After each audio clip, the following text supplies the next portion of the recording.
Well, hi, we are here with Judie, and she is here to tell her story. Not only her story, but the story of overcoming and a journey through life with her husband. So, Judie, I'd like to turn to you. Well, I'm so glad that you could be here for What's My Story. Thank you for having me. So let's just get into it. Your story of your life with your husband, and also I know we spoke briefly about you as a caregiver, right? Yes. Tell us a little bit about that.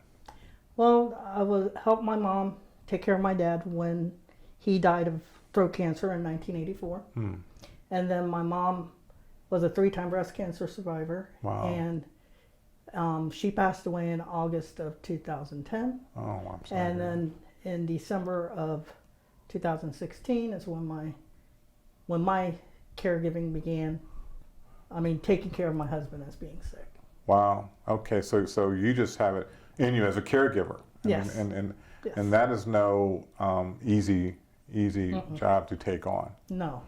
No. You got to have compassion, and you learn as a caregiver how to love more the person you're caring for. In this situation, be my spouse. Right. And I think it's brought us closer together. Yeah, I'm sure, and so I really applaud that, because not everybody has the ability and the mindset really to be a caregiver for one, but then also for someone who's also so close, Yeah, I agree. Believe me, I was scared to have an argument with him after I found out about him having cancer, and he's like, "Will you argue with me?" Okay, we argued. Right, I mean, Right. So okay, we'll just let it all go. Let it all go. Right. Well, tell me about that journey with your husband, and how did all this come about? You told me a little story about the strange way of how this all came about. Well, on December 6th of 2016, my husband, he likes to take walks and stuff, and he went to Walmart in Whitehall, and he came out of Walmart, was crossing the street at Collingwood in Maine. He was in the middle of the intersection, and a lady made a left-hand turn and hit Tom while he was in the crosswalk. Oh, goodness. He landed on her hood, rolled up a little bit on her hood, and then rolled back onto the ground. Oh, my goodness. He ended up having a broken left hand and thumb, and a broken right leg and knee. I saw him in the hospital. I couldn't even drive myself. My best friend had to take me to the hospital. He was in a lot of pain. Had a neck brace on. He had to go through some speech therapy and stuff.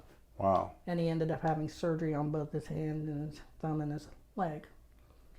And 2 days later, as he's recuperating in the hospital, they did a lot of body scans and x-rays. To make sure no other additional injuries and all of that. Right. And he, come to find out, he had stage 4 lung cancer. Oh, my goodness. We say that even though the accident was a bad thing, we look at it as a blessing, because we would have probably never known about the lung cancer. Yeah. What went through your mind? How do you, absorb that someone telling you that, especially when you're not even expecting it, this out of an accident? Right. Well, my husband called me when he was at the hospital and told me, he said, the doctor came in and told me about the results of some lung scans, and said that I have, at that time we thought was stage 1, but we found out later it was stage 4 lung cancer. And my mouth dropped. Yeah. I dropped open. I couldn't really say anything. Yeah. You don't want to believe it. You just think, how can it hit my family? No, there's no way it can hit my family. And after a while of thinking about it, he and I talked, and at this point, we had taken him to Pickerington Rehab, a nursing facility for his months of therapy, physical therapy. And we talked about it, and if out of the two of us, you would think with him having the cancer and being hit by the car, he'd be the one that's all upset and losing faith, and that wasn't the way it was. Okay. He has kept very positive. I'm the one that's been scared the most. We've talked. I've asked him. I said, don't you ever get depressed over this? aren't you mad about this? And my husband's response was simply, I have my talk with God. And I said, anything else can take me, but this isn't. Yeah. He's been going on this now for a little over 5 years now. Wow. With chemo, he does chemo. He will do it indefinitely. But finding out about the cancer, sometimes, and I still go through this today, I wonder, well, other people's been cured of cancer. Why can't my husband be cured of it? Why Right. can't he be in remission? But then I have to think back. He's doing chemo. He says it's just like any other doctor's appointment. You do what you got to do to take care of yourself. Mm-hmm. And I draw a lot of my strength, not only from God, but from my husband. Yeah. I am so proud Wow. of him. That's amazing. I mean, with all of that, I mean, from the accident, you know, then finding out, and then still persevering. I mean, just still, you know, how does that make you when you, I guess, when you look at him and you're like, you know, knowing, because you wouldn't know this to look at him, right? Right. Right. Oh no, well, the only way you can tell it is from the accident is that when he walks with a limp. Okay. So he has one of these weird kind of walks. It's a little hard to describe, but just looking at him, you would never know he had the cancer. You would never know he was in an accident unless you're told. Mm-hmm. And he is so independent. I'm telling you, he takes walks every day, except when the weather gets so bad that he can't. He keeps himself healthy. He doesn't let nothing stop him. He goes to a senior group on Friday playing canasta. And he's the only male there. He said, he told me, he said, well, I'm gonna go over to the senior center and play canasta with all my girlfriends. And I'm like, we've been married for 36 years, you know, you gotta have a joke in there somewhere. Oh my goodness. Somewhere, you know. Now you just mentioned, sound like you have a beautiful marriage, but you just mentioned 36 years now. I was understanding there was a little break in there or something. There was a little break in there Okay. back in July 3rd of 2010. My divorce from Tom was finalized. Well, we both had a lot of time to think about it, and a few months later, we got back together, and we said, "The heck with this! We want to get remarried," and we did. We went to the courthouse, got our marriage license signed, and in March of 2011, Tom and I got remarried. We just say we've been married 36 years, Okay. but we had just like a few months vacation away from each other. That's how you look at Right, it. right. I guess with some marriage, I mean that's kind of helpful. Yeah, Right. it kind of helped. It really helped us see what we both needed to work on, Yeah. and what we didn't have in the first marriage. And now, I mean, even going through this time, I'm telling you, we still get on each other's nerves. Mm-hmm. I'm not the easiest person to live with. Neither is he, but Right. you know. But also during that time of the divorce, you had dealt with some challenges. I mean, as far as family wise, right? Your son Right. passed away, so My it was mom a tough. had,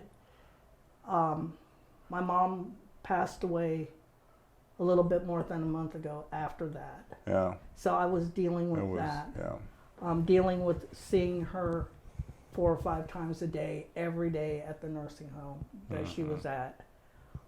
Making sure she was okay, taking her things, doing things for her that she needed. Yeah.